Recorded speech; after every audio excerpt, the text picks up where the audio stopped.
Good morning day student, welcome to the way of solution number 1 study channel West Bengal. তো আমি তোমাদের Dalton sir. তোমরা এখন পাচ্ছ ভারতের ইতিহাস থেকে আবারও একটি প্র্যাকটিস ক্লাস। তো আমরা এর আগে একটি ক্লাস নিয়েছিলাম যেখানে আধুনিক ভারতের ইতিহাস থেকে 25টা কোশ্চেন আমরা করিয়েছি। তো আজকে আবারও একই রকমভাবে 25টা কোশ্চেন আমরা আলোচনা করব। প্রত্যেকে প্রথম থেকে শেষ পর্যন্ত দেখবে, কারণ এই যে কোশ্চেনগুলো আমরা আলোচনা করব বিভিন্ন পরীক্ষায় আসা প্রশ্ন এবং আপকামিং বিভিন্ন পরীক্ষায় আসার মতো প্রশ্ন। প্রত্যেকে যারা ক্লাসে আছো, আজকে আমাদের হিস্ট্রি থেকে ক্লাস প্র্যাকটিস ক্লাস নাম্বার 4। এর আগে কিন্তু টপিক ভিত্তিক ক্লাসও আমরা নিয়েছি। দেখবে বৌদ্ধ ধর্ম, জৈন ধর্ম, ষোড়শ মহাজনপদ, প্রাচীন ভারতের বহু টপিক, বা ভারতে ইউরোপীয় শক্তির আগমনগুলো, এরকম বেশ কিছু টপিক কিন্তু আমি করিয়েছি এবং আগামীতেও আমরা সেই রকম ক্লাসও নেব। তো আজকে মূলত প্র্যাকটিস ক্লাস। তোমরা আমাদের সমস্ত যে ইউটিউব ক্লাসগুলো পাচ্ছ, টেলিগ্রামে এই ক্লাসের লিঙ্ক পাবে, এবং পেড কোর্স যেগুলো আমরা করাচ্ছি TWS একাডেমি অ্যাপে করাচ্ছি। এই অ্যাপ তোমরা প্লে স্টোর থেকে ডাউনলোড করবে, দিয়ে পেড কোর্স অপশান এখানে তুমি যদি যাও, আমাদের নতুন যে ব্যাচগুলো চলছে তুমি দেখতে পাচ্ছ। WKP পঞ্চায়েত বা SSC GDMTS এর ব্যাচ, পাশাপাশি গভর্নমেন্ট ফাউন্ডেশন, NM GNM, ঠিক আছে, KPWB প্র্যাকটিস ব্যাচ, এই সমস্ত ব্যাচগুলো কিন্তু অলরেডি করানো হচ্ছে। ঠিক আছে, প্রত্যেকে তাহলে যদি প্রয়োজন মনে করো অবশ্যই যুক্ত হতে পারো আমাদের ব্যাচে। তো আমরা শুরু করছি আজকের MCQ প্র্যাকটিস মডার্ন হিস্ট্রি থেকে 25 কোশ্চেন, কিন্তু এর সঙ্গে আমরা অনেক কিছু ডিসকাস করব, যার ফলে দেখবে 25টার জায়গায় তুমি 70-80টা কোশ্চেন কিন্তু এই মাত্র আধ ঘন্টার সেশনে জেনে যাবে, এবং যেগুলো পরীক্ষায় আসে। ওকে, কোশ্চেন নাম্বার 1। 1857 সালের মহাবিদ্রোহের সময় ভারতের গভর্নর জেনারেল কে ছিলেন? দেখো, তখনও কিন্তু ভাইসরয় পদ হয়নি, আমরা জানি গভর্নর জেনারেল পদটাই ছিল, তাই তো। তো মূলত 1857 সালের বিদ্রোহ মানে কোন বিদ্রোহের কথা আমরা পাচ্ছি? এটাকে তুমি সিপাহী বিদ্রোহ বলতে পারো, এবং পরে এই বিদ্রোহটা মহাবিদ্রোহের রূপ নেয়, তাই তো। তো এই বিদ্রোহ যখন ঘটছে, ভারতবর্ষের গভর্নর জেনারেল ছিল লর্ড ক্যানিং। লর্ড ক্যানিং কিন্তু ভারতের শেষ গভর্নর জেনারেল। তিনি হচ্ছে ভারতের শেষ গভর্নর জেনারেল। এই কোশ্চেনটা কিন্তু আসে, এটা তোমাদের মনে রাখতে হবে। পাশাপাশি আর একটা কথা আমরা এখানে অ্যাড করব, সেটা হচ্ছে তিনি আবার প্রথম ভাইসরয়। দেখো, মহাবিদ্রোহের ফলস্বরূপ আমরা যদি দেখি, ইস্ট ইন্ডিয়া কোম্পানি শাসন অবসান ঘটে ভারতে। ভারতে ব্রিটিশ সরকার ভারত শাসনের দায়িত্ব নেয়। মহারানী ভিক্টোরিয়ার ঘোষণাপত্র আসে 1858 1 নভেম্বর, এবং সেই জায়গা থেকে আমরা দেখব এই যে ভারতে ইস্ট ইন্ডিয়া কোম্পানি শাসন শেষ, তারপর ব্রিটিশ সরকার ভারত শাসন করা শুরু করবে। তো সেখানে এই গভর্নর জেনারেল পদটা নেই, আর পদের নামটা চেঞ্জ হয়েছে, মানুষ একই ছিল, লর্ড ক্যানিংই ছিল। তো পদের নাম হয়েছিল ভাইসরয়। তিনি ভারতের শেষ গভর্নর জেনারেল, পাশাপাশি ভারতের প্রথম ভাইসরয়। তাহলে এই ইনফরমেশনটা তোমরা জানো, মনে রাখতে হবে। দেখো, লর্ড ক্যানিং টোটাল আমরা যদি দেখি 1856 সালে তিনি প্রথম গভর্নর জেনারেল হন, এবং 56 থেকে 58 ধরে নাও তিনি ভারতবর্ষের গভর্নর জেনারেল ছিলেন, এবং 1858 থেকে 62 পর্যন্ত, 1858 থেকে 1862 পর্যন্ত তিনি কিন্তু ভারতের ভাইসরয় পদে নিযুক্ত ছিলেন। তো তার সময়ে অনেক ঘটনা ঘটেছে। আমরা কয়েকটা যদি বলি, যে তিনি বা তার আমলে সিপাহী বিদ্রোহ হয়েছে, নীল বিদ্রোহ হয়েছে 1859, নীল বিদ্রোহ হয়, পরে নীল কমিশন গঠিত হয় তার আমলে।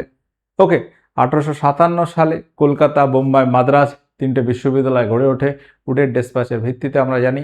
পাশাপাশি কলকাতা হাইকোর্ট গঠিত হয় লর্ড ক্যানিং এর আমলে, এবং ইন্ডিয়ান কাউন্সিল অ্যাক্ট 1861। এই সমস্ত ইনফরমেশনগুলো কিন্তু লর্ড ক্যানিং রিলেটেড।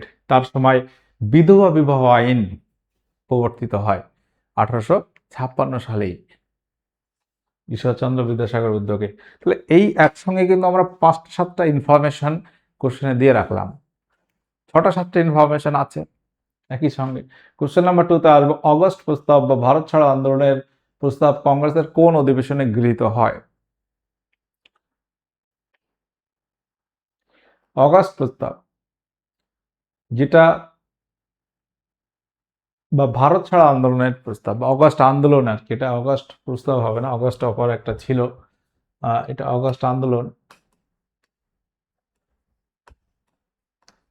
বা ভারত ছাড়ো আন্দোলনের প্রস্তাবটা গৃহীত হয় কংগ্রেসের কোন অধিবেশন? দেখো, ভারত ছাড়ো আন্দোলন শুরু হয় যদি বলে 1942 সাল 9 আগস্ট, তাই তো 9 আগস্ট 1942 সালে আমরা জানি যে ভারত ছাড়ো আন্দোলন শুরু হয়।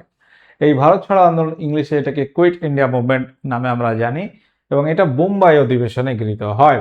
এই অধিবেশনটা বসছিল 1942 সালের 8ই আগস্ট বোম্বাইয়ের গাওয়ালিয়া ট্যাঙ্ক ময়দানে অল ইন্ডিয়া কংগ্রেস কমিটির বৈঠকে ভারত ছাড়ো আন্দোলন প্রস্তাব অনুমোদিত হয় এবং 9 আগস্ট 1942 সালে এটা শুরু হয় আন্দোলনটা, যার কারণে এই আন্দোলন আগস্ট আন্দোলন নামেও আমরা ইতিহাসে পেয়ে থাকি। পাশাপাশি আরেকটা নাম তোমরা মাথায় আসতে পারে, ওয়ার্ধা। এই আগস্ট আন্দোলন যেটা কংগ্রেসের ওয়ার্ধা অধিবেশন বলা হয়, একটা বিশেষ অধিবেশন, সেটা 1942 সালের মূলত জুলাইয়ে হয়। এই জুলাই ওয়ার্ধাতে একটা প্রস্তাব হয় যেখানে ভারত ছাড়ো আন্দোলনের কথা উঠে আসে কংগ্রেসের কিছু কমিটির বৈঠকে ওয়ার্ধা, এবং পরবর্তীতে বোম্বাই অধিবেশন সেটা 8ই আগস্টে এটা ফাইনালি গৃহীত হয়। ঠিক আছে, তাহলে ওয়ার্ধাতেও কিন্তু ভারত ছাড়ো আন্দোলন নিয়ে প্রস্তাবটা ওঠে, সেটা জুলাইতে হয় আর এটা আগস্টে পরপর, অনেক জায়গায় ওয়ার্ধা অধিবেশনটাও চলে আসে অপশানে। তাহলে কোশ্চেন নাম্বার 3 তে আসবো, সাঁওতাল বিদ্রোহ যেটা কবে হয়? 1855। এর মূল নেতা কারা ছিলেন? দেখো, এবার ডব্লিউবিসিএস পরীক্ষায় বেশ কিছু বিদ্রোহের নাম এসছে যেগুলো আমরা পড়াইনি এবং আমরা অনেকেই হয়তো খুব একটা শুনিনি, বাট অতটা ডেপথে আমরা সাধারণত ডব্লিউবিসিএস ওই কোশ্চেনগুলো আমরা যদি দেখি নতুন, খুঁটিয়ে অত ডেপথে কোশ্চেন মানে ডব্লিউবিসিএস প্রিলিমসেও খুব একটা আসেনি এতদিন পর্যন্ত। মানে বিদ্রোহের কথা যদি বলি, অন্যান্য প্রশ্ন ঠিকঠাকই ছিল, তো সেই বিদ্রোহ নিয়ে একটা আলাদা আলোচনা আমরা করব, সেখানে যত রকম বিদ্রোহ আছে সব রকম বিদ্রোহ নিয়ে কথা বলা হবে। ঠিক আছে, তো সাঁওতাল বিদ্রোহ যার মূল নেতা কারা ছিল? বিরসা মুন্ডা, গয়া মুন্ডা, সিধু কানহু, তিতুমির, দুদুমিয়া, যাত্রা ভগৎ, সিধু। তো এখানে সঠিক উত্তর হবে অপশন বি, সিধু কানহু, চাঁদ, ভৈরব, তারা 4 ভাই ছিল। 1855 সালে ভাগলপুর কাছে রাজমহল পাহাড় অঞ্চলে জমিদার মহাজনদের বিরুদ্ধে সিধু কানহু, চাঁদ ও ভৈরব সাঁওতাল বিদ্রোহের নেতৃত্ব দেন। বিরসা মুন্ডা ছিল মুন্ডা বিদ্রোহ, তিতুমির ওহাবি আন্দোলনের সঙ্গে যুক্ত বারাসাত বিদ্রোহ, দুদুমিয়া ফরাজি আন্দোলন। Question number 4, all India trade union Congress AITUC 1920 সালে গঠিত হয়। এই দেখো, এই কোশ্চেনটা তোমাকে সাল ধরেও কোশ্চেন হয় যে AITUC all India trade union Congress কত সালে গঠিত হয়। তাহলে একই কোশ্চেনের মধ্যে আরেকটা কোশ্চেন আমরা বলতে পারি সালটা, 1920 সালে এটা গঠিত হয়। এবং কোশ্চেনটা হচ্ছে এর প্রথম সভাপতি কে ছিলেন? দেখো, কোশ্চেনটা কিন্তু দুর্দান্ত একটা কোশ্চেন। অপশন এ দেওয়ান চমন লাল, অপশন বি লালা লাজপত রায়, অপশন সি বলছে NM Joshi, option D CR Das অর্থাৎ চিত্তরঞ্জন দাস। তো কোশ্চেন নাম্বার 4 সঠিক উত্তর আমরা কি করব এখানে? কোশ্চেনটা আশা করি তোমরা বুঝতে পেরেছো, option B is the right answer, Lala Lajpat রায়, যিনি মূলত প্রতিষ্ঠাতায় ছিলেন। 1920 সালে 31 অক্টোবর বোম্বাইয়ে গঠিত হয় all India trade union Congress. এর প্রথম প্রতিষ্ঠাতা সভাপতি ছিলেন লালা লাজপত রায়। তাহলে অপশন বি যারা করছো তোমাদের অ্যান্সার সঠিক হয়েছে। কোশ্চেন নাম্বার 5 এ আসবো, চিরস্থায়ী বন্দোবস্ত অর্থাৎ পার্মানেন্ট সেটেলমেন্ট কে প্রবর্তন করেন? তোমাকে বলতে হবে সালটা কত, কোথায় কোথায় এটা চালু হয়, তো এই ইনফরমেশন গুলো আমাদের রাখতে হবে। তো আমরা সেই সময় ইস্ট ইন্ডিয়া কোম্পানি শাসনে যদি দেখি, ওয়ারেন হেস্টিং কিছু বন্দোবস্ত চালু করে 5 সালা 1 সালা, 5 সালা বন্দোবস্ত 5 বছরের জন্য, 1 সালা 1 বছরের জন্য। 5 সালা 1772, 1 সালা 1777। চিরস্থায়ী বন্দোবস্ত প্রবর্তন করেন লর্ড কর্নওয়ালিস। অপশন বি যারা করছো তোমাদের অ্যান্সার সঠিক হচ্ছে। সালটা হচ্ছে 1793 সাল। কোথায়? বাংলা, বিহার, উড়িষ্যা। লর্ড কর্নওয়ালিস আগে একটা বন্দোবস্ত করেন, সেটার নাম 10 সালা বন্দোবস্ত, 10 বছরের জন্য, 1789-90 এই সময়। কিন্তু পরবর্তীতে তিনি একেবারে 5 বছর করে দেন, 5 বছর বলছি, পার্মানেন্ট করে দেন। তো সালটা হচ্ছে 1793 সাল। লর্ড কর্নওয়ালিস বাংলা, বিহার, উড়িষ্যায় নির্দিষ্ট রাজস্ব অর্থাৎ ট্যাক্স তার বিনিময়ে ভূমির ওপর জমিদারদের স্থায়ী মালিকানা দিয়ে চিরস্থায়ী বন্দোবস্ত প্রবর্তন করে। অর্থাৎ নির্দিষ্ট রাজস্ব, নির্দিষ্ট পরিমাণ ট্যাক্স তাকে দিতে হবে, তার বিনিময়ে জমিটা তাকে দেওয়া হচ্ছে। এবং আরেকটা আইন তিনি চালু করেন যেটার নাম হচ্ছে সানসেট ল বা সূর্যাস্ত আইনকে চালু করেন, সেটাও লর্ড কর্নওয়ালিস। একটা নির্দিষ্ট দিনে এই ট্যাক্স জমা দেওয়ার শেষ তারিখ নির্ধারিত হতো, ওই দিন সূর্য অস্ত যাওয়ার আগে সমস্ত রাজস্ব তাকে ইংরেজদের ইস্ট ইন্ডিয়া কোম্পানিকে বুঝিয়ে দিতে হবে। ওকে, তো সেই ল বা আইনটাকে আমরা সূর্যাস্ত আইন নামে জানি, যেটা চালু করেন লর্ড কর্নওয়ালিস 1793 সালেই। ঠিক আছে। কোশ্চেন নাম্বার 6, উডের ডিসপ্যাচ কত সালে ভারতে শিক্ষার মাগনা কাটা হিসেবে আসে? দেখো, মাগনা কাটা কথাটা অর্থ যদি আমরা দেখি, নবজাগরণ, অর্থাৎ শিক্ষায় একটা নবজাগরণ আসে এই উডের ডিসপ্যাচের দ্বারা। তো আমরা একটু আগেই বললাম যে উডের ডিসপ্যাচ অনুসারেই কিন্তু আমরা ভারতে 3টে বিশ্ববিদ্যালয় প্রতিষ্ঠিত হতে দেখেছি। 1857 সালেই কলকাতা, বোম্বাই, মাদ্রাস 3টে জায়গায় বিশ্ববিদ্যালয় প্রতিষ্ঠিত হয়। তো সেই ক্ষেত্রে আমরা যদি দেখি উডের ডিসপ্যাচ যেটা কবে আসে, 1854 সাল। সালটা কিন্তু পরীক্ষা অবশ্যই দেয়, মনে রাখতে হবে। সঠিক উত্তর অপশন বি হবে। বোর্ড অফ কন্ট্রোলের সভাপতি চার্লস উড 1854 সালে ভারতীয় শিক্ষার প্রাথমিক থেকে বিশ্ববিদ্যালয় স্তর পর্যন্ত একটি পূর্ণাঙ্গ রূপরেখা পেশ করে, যেটাকেই উডের ডিসপ্যাচ বলা হয়। তাহলে একটি পূর্ণাঙ্গ রূপরেখা মানে ফুল ডিজাইনটা তিনি দেন, কিভাবে প্রাথমিক থেকে একেবারে বিশ্ববিদ্যালয় স্তর পর্যন্ত চলবে। কোশ্চেন নাম্বার 7, গান্ধীজির ভারতে পরিচালিত প্রথম সত্যাগ্রহ কোনটি ছিল? দেখো, কোশ্চেন নাম্বার 7 ভারতে পরিচালিত কেন বলছে এটা বোঝার আছে। ভারতে তো অনেক হচ্ছে, বাট ভারতে ইন্ডিকেট করা হচ্ছে কারণ গান্ধীজি প্রথম সত্যাগ্রহ করেছিল দক্ষিণ আফ্রিকার নাটালে। সেখানে শ্বেতাঙ্গ কৃষ্ণাঙ্গ নিয়ে একটা ঝামেলা ছিল বা আছে। সেখানে সাউথ আফ্রিকাতে আমরা জানি তিনি ওকালতি পাশ করে সাউথ আফ্রিকায় যান একজন গুজরাটি ব্যবসায়ীর মামলা লড়তে, এবং সেখানে বেশ দীর্ঘদিন সেখানে থেকেছেন, এবং সেখানেও বিভিন্ন বৈষম্য শ্বেতাঙ্গ কৃষ্ণাঙ্গর বিরুদ্ধে তিনি লড়াই করেছেন। সেখানেও সত্যাগ্রহ আন্দোলন করেছেন নাটালে, সাউথ আফ্রিকার নাটাল। ওই জন্য এখানে ভারত মেনশন করা হয়েছে, কারণ সেখানেও যেতে হয়েছে, যদিও অপশনে সেগুলো নেই। আমরা প্রথম যদি দেখি সত্যাগ্রহ সেটি কি হবে, দেখো গান্ধীজির ভারতে আসে 1915 সালের 9 জানুয়ারি, একেবারে পাকাপাকি ভাবে 9 জানুয়ারি এনআরআই ডে বা বিশ্ব প্রবাসী দিবস পালিত হয়। তো প্রথম সত্যাগ্রহ অপশন এ বলছে খেদা, চম্পারণ, আহমেদাবাদ, মিলধর্মওয়াট, রাওলাট সত্যাগ্রহ। অপশন বি হবে সঠিক উত্তর, চম্পারণ সত্যাগ্রহ।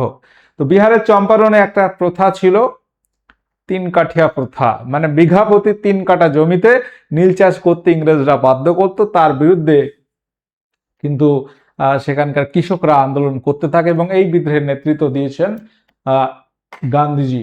1917 সালের চম্পারণে নীল চাষীদের 3 কাঠিয়া প্রথার বিরুদ্ধে রাজকুমার শুক্লের আমন্ত্রণে, এই নামটা মনে রাখতে পারো, রাজকুমার শুক্লা, তার আমন্ত্রণে গান্ধীজি ভারতের মাটিতে প্রথম সফল সত্যাগ্রহ করে।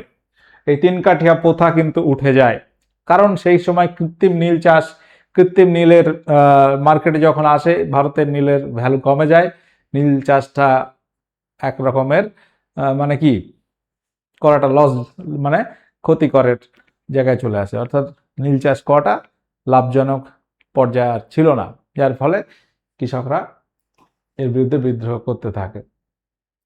এবং নীল চাষ করলে অন্যান্য চাষ আর হয় না, জমিটাই নষ্ট হয়, এইরকম ক্ষেত্রে চাষিরা কিন্তু বিদ্রোহ করে। এবং চম্পারণ সত্যাগ্রহ সালটা 1917, এটা মাথায় রাখতে হবে। খেদা এটা 1918, আহমেদাবাদ মিল ধর্মঘট এটা 1918 সাল, আর রাওলাট সত্যাগ্রহ 1919 সাল।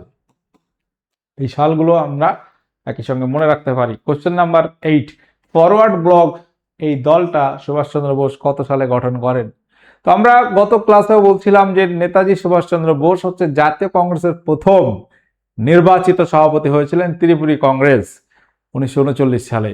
গান্ধীজির প্রার্থী পট্টবী সীতারামায়া, তাকে হারিয়ে তিনি জেতেন, কিন্তু পরবর্তীকালে দেখা যায় একটা মত পার্থক্য তো হয়ই, পাশাপাশি যে গান্ধীজিরও কিন্তু ভারতের স্বাধীনতা সংগ্রামে রাজনীতির দরকার ছিল অবশ্যই, কারণ তার ছাড়া, গান্ধীজি ছাড়া কোনো গণ আন্দোলন সম্ভব ছিল না ভারতে। তার যে জনপ্রিয়তা ছিল সাধারণ মানুষের কাছে, সেটা অবশ্যই প্রয়োজন ছিল।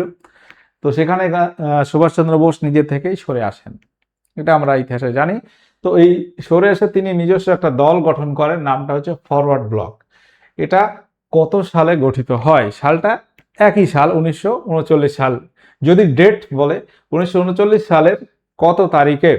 3রা মে, মে মাসের 3 তারিখ। কংগ্রেস সভাপতির পদ ত্যাগ করার পর বামপন্থী ও প্রগতিশীল উপাদানগুলোকে একত্রিত করতে সুভাষচন্দ্র বসু 1939 সালে 3রা মে ফরওয়ার্ড ব্লক গঠন করেন। Option B. কোশ্চেন নাম্বার 9, কে প্রথম ভারতীয় যিনি Indian civil service ICS pass করেছিলেন? সুরেন্দ্রনাথ ব্যানার্জি, সত্যেন্দ্রনাথ ঠাকুর, সুভাষচন্দ্র বসু, রমেশচন্দ্র দত্ত। কোশ্চেন নাম্বার 9, প্রথম ভারতীয় যিনি ইন্ডিয়ান সিভিল সার্ভিস আইসিএস পরীক্ষায় পাস করেছিলেন? সঠিক উত্তর হবে অপশন বি, হবে সত্যেন্দ্রনাথ ঠাকুর। তিনি প্রথম ভারতীয় হিসেবে, পরে সুভাষচন্দ্র বসু তো করেছে আমরা জানি। তো রবীন্দ্রনাথ ঠাকুরের জ্যেষ্ঠ ভ্রাতা সত্যেন্দ্রনাথ ঠাকুর 1863 সালে প্রথম ভারতীয় হিসেবে ইন্ডিয়ান সিভিল সার্ভিস পরীক্ষায় উত্তীর্ণ হয়। তো ইন্ডিয়ান সিভিল সার্ভিসের জনক কাকে বলা হয়? Lord Cornwallis. তার সময় আর কি এই পরীক্ষার সিস্টেমটা তিনি চালু করেন, সিস্টেম একটা আইসিএস পরীক্ষা হবে বলে বিষয়টা রূপরেখাটা তৈরি করেন। কোশ্চেন নাম্বার 10, হিতবাদী সংবাদপত্রের প্রতিষ্ঠাতা কে ছিল? উত্তর কি? Option A Gopal Krishna Gokhale, option B Bal Gangadhar Tilak, option C Kaliprasanna Kavya Visharad, option D Shishir Kumar Ghosh. Hitabadi নামক সংবাদপত্রের প্রতিষ্ঠাতা কে ছিলেন? কোশ্চেন নাম্বার 10, প্রত্যেকে বলবে। এখানে আমরা সঠিক উত্তর করব অপশন এ গোপাল কৃষ্ণ গোখলে, যিনি গান্ধীজির রাজনৈতিক গুরু তথা আলী জিন্নার রাজনৈতিক গুরু কিন্তু গোপাল কৃষ্ণ গোখলে ছিলেন। গোপাল কৃষ্ণ গোখলে 1911 সালে নাগপুর থেকে হিতবাদী পত্রিকাটি প্রকাশ করেন বা প্রকাশিত হয় 1911 সাল নাগপুর থেকে। কোশ্চেন নাম্বার 11, আজাদ হিন্দ ফৌজ, যেটাকে আইএনএ বলছি, এর আনুষ্ঠানিক প্রতিষ্ঠাতা কাকে বিবেচনা করা হয়? সুভাষচন্দ্র বোস, ক্যাপ্টেন মোহন সিং, রাসবিহারী বসু, শাহনওয়াজ খান। ইন্ডিয়ান ন্যাশনাল আর্মি আইএনএ বা আজাদ হিন্দ ফৌজ, যার আনুষ্ঠানিক প্রতিষ্ঠাতা আমরা কাকে বলি? বলো উত্তর কি হবে? উত্তর হবে রাসবিহারী বসু। অপশন সি এখানে রাইট অ্যান্সার হবে, রাসবিহারী বোস। তিনি হচ্ছে আনুষ্ঠানিক প্রতিষ্ঠাতা। 1942 সালে টোকিওতে অর্থাৎ জাপানে রাসবিহারী বসু ইন্ডিয়ান ইন্ডিপেন্ডেন্স লীগ এবং আজাদ হিন্দ ফৌজ গঠন করেন। যদিও বলছে ধারণাটি প্রথম ক্যাপ্টেন মোহন সিং এর ছিল, পরে 1943 সালে সুভাষচন্দ্র বসু এর কমান্ড গ্রহণ করেন বা আজাদ হিন্দ ফৌজের দায়িত্ব গ্রহণ করেন। কোশ্চেন নাম্বার 12, ভারতের সিভিল সার্ভিসের জনক কাকে বলা? একটু আগেই আমরা বলছিলাম ভারতের প্রথম সিভিল সার্ভিস পরীক্ষা উত্তীর্ণ হয়েছিলেন সত্যেন্দ্রনাথ ঠাকুর। তো এই সিভিল সার্ভিসের জনক কাকে আমরা বলছি? সঠিক উত্তর হবে লর্ড কর্নওয়ালিস। অপশন বি বলছে লর্ড কর্নওয়ালিসের ইস্ট ইন্ডিয়া কোম্পানির কর্মচারীদের দুর্নীতি দূর করতে পেশাদার সিভিল সার্ভিস কাঠামো তৈরি করেন, তাই তাকে ভারতে সিভিল সার্ভিসের জনক বলা হয়। Question number 13, home rule League 1916 সালে গঠিত হয়। এটা একটা প্রশ্ন হয়। হোম রুল লীগ গঠিত হয় দুই জায়গায়, বোম্বাই, মাদ্রাজ। পৃথকভাবে কারা কারা চালু করেন? Option A Tilak Annie Besant, option B Gandhiji Nehru, option C Aurobindo Ghosh Tilak, option D Lala Lajpat রায়, গোপাল কৃষ্ণ গোখলে। বোম্বাই মাদ্রাজ, বোম্বাইতে কে করেন, মাদ্রাজে কে করেন? 1916 সালে। হোম রুল কথার অর্থ হচ্ছে স্বায়ত্ত শাসন, আমরা জানি। তো প্রথম বিশ্বযুদ্ধের সময় আমরা দেখব, সেই সময় প্রথম বিশ্বযুদ্ধ চলছে, তিলক বোম্বাই, বাল গঙ্গাধর তিলক অ্যানিবেশন মাদ্রাজে। 1916 সালে এপ্রিলে বেলগাঁওয়ে বাল গঙ্গাধর তিলক এবং সেপ্টেম্বরে মাদ্রাজে অ্যানিবেশন স্বায়ত্তশাসনের লক্ষ্যে হোম রুল লীগ শুরু করেন। অধীনতামূলক মিত্রতা নীতি প্রথম গ্রহণ করেন কে? এই নীতিকে ইংলিশে কি বলে? Subsidiary alliance. এই নীতিটা হচ্ছে কি, ইংরেজরা তাদের সেনা একটা রাজ্যে রাখবে, সেই সেনার ভরণ পোষণ করবে সেই রাজ্যের যিনি রাজা, সেই তার নিজস্ব সেনা থাকবে না, কিন্তু কোনো যুদ্ধ হলে প্রোটেকশন ইংরেজরা তাকে দেবে, এরকম একটা নীতি তৈরি করেন। কোনো রকম যদি সে ইংরেজদের না জানিয়ে যুদ্ধ করে বা সেনা রাখে, সেটা তারা নিয়ে নেবে সেই রাজ্যটা, ইংরেজরা। একটা মানে ইচ্ছা মতো নীতি, অধীনতামূলক মিত্রতা নীতি। পরে একটা নীতি আছে সত্যবিলোপ নীতি, সেটা তো আরো খতরনাক। যদি পুত্র সন্তান না থাকে, দত্তক পুত্র নেওয়া যাবে না, সেই রাজ্য ইংরেজদের হয়ে যাবে। অধীনতামূলক মিত্রতা নীতি চালু করেন লর্ড ওয়েলেসলি, এটা কিন্তু পরীক্ষা আসে, এবং প্রথম গ্রহণ করেন হায়দ্রাবাদের নিজাম, অপশন বি। 1798 সালটা মনে রাখতে হবে, লর্ড ওয়েলেসলি এই নীতি প্রবর্তন করেন, করলে হায়দ্রাবাদের নিজাম প্রথম আনুষ্ঠানিকভাবে ব্রিটিশদের সাথে এই চুক্তি স্বাক্ষর করেন। পরীক্ষায় কিন্তু কোশ্চেনটা আসে, খুব ইম্পর্টেন্ট। কে এই নীতি প্রবর্তন করেন, কত সালে? 1798 লর্ড ওয়েলেসলি প্রথম গ্রহণ করেন হায়দ্রাবাদের Nizam. Question number 15, Indian association, যেটাকে আমরা ভারত সভা বলছি, এটা কত সালে গঠিত হয়? এটা প্রশ্ন আসে। সালটা হচ্ছে 1876। কে প্রতিষ্ঠা করেন? প্রতিষ্ঠা কে করেন? আনন্দমোহন বসু, সুরেন্দ্রনাথ ব্যানার্জি, শিশির কুমার ঘোষ, দাদাভাই নওরোজি, উমেশ চন্দ্র বন্দ্যোপাধ্যায়। Question number 15। দেখো, ভারত সভা কোনো কোনো অপশনে ডিরেক্ট সুরেন্দ্রনাথ ব্যানার্জির নাম তুমি পেতে পারো, ঠিক আছে? তো অবশ্যই সুরেন্দ্রনাথ ব্যানার্জি সঠিক উত্তর হবে সেক্ষেত্রেও। এবং আরেকজনের নামও কিন্তু আমরা এখানে দেখবো আছে, আনন্দমোহন বসু, তিনিও কিন্তু প্রতিষ্ঠাতার মধ্যে তাকে ধরা হয়। তো 1876 সালের 26শে জুলাই কলকাতাতে, মনে রাখতে হবে কোথায় প্রতিষ্ঠিত হয়, ভারত সভা কলকাতায়, সুরেন্দ্রনাথ ব্যানার্জি এবং আনন্দমোহন বসু ভারতীয় জাতীয় চেতনা বৃদ্ধির জন্য ভারত সভা গঠন করেন। কোশ্চেন নাম্বার 16তে আসবো, সত্যবিলোপ নীতি, যেটা আমরা একটু আগেই বলছিলাম, যেটা আরো ডেঞ্জারাস একটা নীতি ইংরেজরা চালু করেছিল কে? প্রশ্নটা আসে, কত সালে চালু করে, সেটাও পরীক্ষা আসে। সত্যবিলোপ নীতি, যেটাকে ইংলিশে ডক্ট্রিন অফ ল্যাপস বলা হয়, যেটা চালু করেন লর্ড ডালহৌসি 1848 সালে। এবং এই নীতি দ্বারা প্রথম কোন রাজ্যটি তারা গ্রাস করেছিল? প্রথম কোন রাজ্যটি ইংরেজরা গ্রাস করেছিল? ঝাঁসি, সাতারা, নাগপুর, সম্বলপুর। সঠিক উত্তর কি? এই নীতির দ্বারা অনেক রাজ্য তারা গ্রাস করে, তো সেই প্রথম রাজ্যটা হচ্ছে সাতারা। লর্ড ডালহৌসি সত্যবিলোপ নীতির অধীনে 1848 সালে প্রথম সাতারা রাজ্যটি ব্রিটিশ সাম্রাজ্যভুক্ত করে। তো সত্যবিলোপ নীতি সালটা হচ্ছে 1848, এটা কিন্তু অবশ্যই মনে রাখবে। চালু করেছেন লর্ড ডালহৌসি, পরীক্ষায় দিয়ে থাকে। কোশ্চেন নাম্বার 17তে আসবো, 1905 সালের ঘটনা। 16ই অক্টোবর, যেটা তোমরা জেনে থাকবে, বঙ্গভঙ্গ কার্যকরী হয়, জুলাই ঘোষণা হয় এবং 16ই অক্টোবর ফাইনালি কার্যকর হয়। এবং বাংলাটাকে এইভাবে ভাগ করা হয়, একদিকে হিন্দু একদিকে মুসলিম বেশি, যাতে করে একটা ধর্মীয় মেরুকরণ করা হয়। এবং এই ধর্মীয় মেরুকরণ কিন্তু ইংরেজরাই শুরু করে, যাতে ভারতের যে গণ আন্দোলনগুলো আমরা দেখব, সেই সময় কলকাতা রাজধানী ছিল এবং বাংলা থেকে সব হতো বেশিরভাগ আন্দোলন, এবং বাংলাটাকে দুর্বল করার জন্য এই বঙ্গভঙ্গ তারা করেছিল লর্ড কার্জন, তাই তো? তো লর্ড কার্জনের আমলে বাংলা ভাগ হয়, এবং বাংলা ভাগ হওয়ার ফলে আমরা দেখব স্বদেশী বয়কট আন্দোলন শুরু হয়। পরবর্তী 1911 সালে বঙ্গভঙ্গ রদ করা হয়, 11 সালের 12ই ডিসেম্বর লর্ড হার্ডিঞ্জ 2 এর সময়। কিন্তু বাংলার ভাগ বন্ধ হলেও দেখা যাবে যে কি হয়, বাংলা কলকাতা রাজধানীটা চেঞ্জ করে দিল্লিতে নিয়ে যাওয়া হয়, আর বাংলার গুরুত্বটাকে কমানোর জন্য।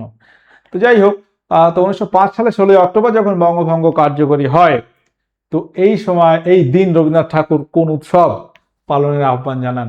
তো রবীন্দ্রনাথ ঠাকুর এই দিনটাকে কোন উৎসব পালনের আহ্বান জানাচ্ছেন? শিবাজি রাখি বন্ধন, বঙ্গভঙ্গ বর্জন দিবস, স্বদেশী মেলা। সঠিক উত্তর কি হবে? তো বঙ্গভঙ্গ কার্যকরের দিন রবীন্দ্রনাথ ঠাকুর তিনি রাখি বন্ধন উৎসব পালন করেন। রাখি বন্ধন উৎসব লর্ড কার্জন 1905 সালে 16 অক্টোবর বঙ্গভঙ্গ কার্যকরের করলে হিন্দু মুসলিমদের মধ্যে সাম্প্রদায়িক সম্প্রীতি বজায়ের জন্য জোরদার করতে রবীন্দ্রনাথ ঠাকুর রাখি বন্ধন উৎসব উদযাপন করেন। সঠিক উত্তর অপশন বি হবে। Question number 18, vernacular press act বলো, ভেরি ভেরি ইম্পর্টেন্ট। কত সালে পাস হয়? 1878 সালে। কে পাস করেন? এটাও একটা বর্তমান দেখবে সোশ্যাল মিডিয়ার উপরে অ্যাক্ট আসছে বিভিন্ন ক্ষেত্রে, তুমি দেখবে ভার্নাকুলার প্রেস অ্যাক্ট, মানে সেই সময় তো সংবাদপত্রটা জনপ্রিয়তা, মানে গণমাধ্যম হিসেবে ব্যবহার হতো। সেই সময় টিভি ছিল না, এক সময় টিভি ছিল, এখন সোশ্যাল মিডিয়া। তো ভার্নাকুলার প্রেস অ্যাক্ট হচ্ছে দেশীয় ভাষায় সংবাদপত্র করা যাবে না, তার উপর একটা নিয়ন্ত্রণ। ঠিক আছে, মানে দেশীয় ভাষা ইংরেজরা বুঝতো না, আঞ্চলিক ভাষায় যদি প্রকাশ হয় সেক্ষেত্রে তাদের বিরুদ্ধে লিখছে কি পক্ষে লিখছে বুঝতে পারছে না ইংরেজরা, তো চলো আইন করো। ভার্নাকুলার প্রেস অ্যাক্ট 1878, যেটাকে কণ্ঠরোধী আইন বলা হয়, তো এটা চালু করেন লর্ড লিটন 1878 সালে। ওকে, তো দেশীয় ভাষার সংবাদপত্রের কণ্ঠরোধ করতে লর্ড লিটন 1878 সালে ভার্নাকুলার প্রেস অ্যাক্ট প্রণয়ন করেন। পরবর্তীতে আমরা দেখব 1882 সালে লর্ড রিপন এটি বাতিল করেন। লর্ড রিপনের সময় এই আইনটা বাতিল হয়। এটা পরীক্ষায় দেয় যে ভার্নাকুলার প্রেস অ্যাক্ট 1878 কবে বাতিল হয় বা কে বাতিল করেন? লর্ড রিপন সেটা বাতিল করেন। কোশ্চেন নাম্বার 19, ক্যাবিনেট মিশন কত সালে ভারতে আসে? ক্যাবিনেট মিশন কত সালে ভারতে আসে? সঠিক উত্তর কি হবে এখানে? তো ক্যাবিনেট মিশন ভারতে কেন এসেছিল সেটা তোমরা আশা করি জানো। তো ক্যাবিনেট মিশন ভারতে আসে কোন সালে? 1942, 45, 46, 47। দেখো কোশ্চেন যেগুলো আমি এখানে রেখেছি সবগুলো কোশ্চেন কিন্তু একেবারে স্ট্যান্ডার্ড কোশ্চেন, পরীক্ষা আসার মতো প্রশ্ন। সালটা 1946, কেউ ডেট বলতে পারবে? 1946 সালের কত তারিখে ক্যাবিনেট মিশন আসে? এই ক্যাবিনেট মিশনের সদস্য কতজন ছিল? 3 জন ছিল। কে কে ছিল সেগুলো অবশ্যই মনে রাখতে পারলে খুবই ভালো হয়। তো ক্যাবিনেট মিশন 1946 সালের 24শে মার্চ, দেখো ইনফরমেশনটা এখানে দেওয়া আছে, তোমরা নোট করতে পারো, যেগুলো অবশ্যই নোট করবে, কোনগুলো যেগুলো পারবে না বা ভুল হচ্ছে অন্তত সেইগুলো লিখে নেবে এই আলোচনার মধ্যে। 1946 সালের 24শে মার্চ 3 জন সদস্য বিশিষ্ট প্যাথিক লরেন্স, স্ট্যাফোর্ড ক্রিপস এবং এভি আলেকজান্ডার, এই ছিল 3 জন সদস্য নিয়ে গঠিত ক্যাবিনেট মিশন ভারতে আসে। ভারতের সংবিধান রচনার কাঠামো আলোচনার উদ্দেশ্যে তারা আসে, গণপরিষদ গঠন হয়। তারপর আমরা দেখব 1931 সালে দ্বিতীয় গোলটেবিল বৈঠকে কংগ্রেসের একমাত্র প্রতিনিধি কে ছিলেন? কংগ্রেসের একমাত্র প্রতিনিধি কে ছিলেন? তো আমরা জানি 3টি গোলটেবিল বৈঠক হয় লন্ডনে 1930, 31, 32। 31 সালে আমরা জানি দ্বিতীয় বৈঠকে কিন্তু গান্ধীজি যোগ দেয়, অর্থাৎ জাতীয় কংগ্রেস এখানে যোগ দেয়। 1930 সালে জাতীয় কংগ্রেস যোগ দেয়নি প্রথম বৈঠক, যেখানে আইন অমান্য আন্দোলন যখন চলছিল সেই সময় যোগ দেয়নি, যার ফলে গান্ধী আরোইন চুক্তি হবে, তারপর গান্ধী যোগ দেবে, হ্যাঁ কিছু হবে, সেই সময় আইন অমান্য আন্দোলন চলছে। তো এই দ্বিতীয় গোলটেবিল বৈঠকে কংগ্রেসের একমাত্র প্রতিনিধি হিসেবে গান্ধীজি কিন্তু যায়। অন্য সদস্যরা ছিল অন্যান্য বিভিন্ন দল বা আলাদা আলাদা ভাবে, ঠিক আছে। তো গান্ধীজি যোগ দিয়েছিল কংগ্রেসের প্রতিনিধি হিসেবে, একমাত্র প্রতিনিধি মহাত্মা গান্ধী, ঠিক আছে। তো গান্ধী আরোইন চুক্তির পর 1931 সালে লন্ডন অনুষ্ঠিত দ্বিতীয় গোলটেবিল বৈঠকে ভারতীয় জাতীয় কংগ্রেসের একমাত্র প্রতিনিধি হিসেবে মহাত্মা গান্ধী যোগ দেয়। যদি বলো স্যার তাহলে তৃতীয় বৈঠকে কি যোগ দিয়েছিল, উত্তর হচ্ছে না। জাতীয় কংগ্রেস দ্বিতীয় গোলটেবিল বৈঠকেই একমাত্র যোগ দেয়, কারণ ওটা একটা ধাপ্পাবাজি বা প্রহসন ছিল, কাজের কাজ কিছু হয়নি কোনো বৈঠকে। আচ্ছা যাই হোক, তো আমাদের যে আলোচনাগুলো চলছে তোমরা দেখতে থাকো, আমাদের বিভিন্ন ব্যাচ আছে বিভিন্ন পরীক্ষা ভিত্তিক TWS একাডেমি অ্যাপে আমরা করাচ্ছি। কোশ্চেন নাম্বার 21-এ আসবো খুব দ্রুত, আর কয়েকটা কোশ্চেন এন্ড করে আমরা আজকে সেশন এন্ড করব। সার্ভেন্টস অফ ইন্ডিয়া সোসাইটি কে প্রতিষ্ঠা করেন? সার্ভেন্টস অফ ইন্ডিয়া সোসাইটি প্রতিষ্ঠাতা কে? উত্তর হচ্ছে অপশন কি? Option B, Gopal Krishna Gokhale. Option B is the right answer. সালটা 1905 সালে পুনেতে, মহারাষ্ট্রের পুনেতে গোপাল কৃষ্ণ গোখলে দেশ সেবায় নিবেদিত একটা ক্যাডার তৈরির উদ্দেশ্যে সার্ভেন্টস অফ ইন্ডিয়া সোসাইটি গঠন করেছিলেন। কোশ্চেন নাম্বার 22, আলিগড় মুসলিম বিশ্ববিদ্যালয়, আলিগড় মুসলিম ইউনিভার্সিটির পূর্বে নাম কি ছিল? Option A Mohammedan Anglo Oriental College, Dhaka Asiatic College, Scientific Society Islamia College. Question number 22, option A is the right answer. Muhammadan Anglo Oriental কলেজের নাম ছিল। এর প্রতিষ্ঠাতা কে? স্যার সৈয়দ আহমেদ খান। 1875 সালে মোহামেডান অ্যাংলো ওরিয়েন্টাল কলেজ প্রতিষ্ঠা করে, যেটা 1920 সালে বিশ্ববিদ্যালয়ে পরিণত হয়। এটা আলিগড় মুসলিম ইউনিভার্সিটিতে পরিণত হয়েছিল। কংগ্রেসের প্রতিষ্ঠাতা কাকে বলা হয়? তো মডার্ন হিস্ট্রির পার্টটা অনেক লম্বা এবং অনেক কিছু জানার আছে।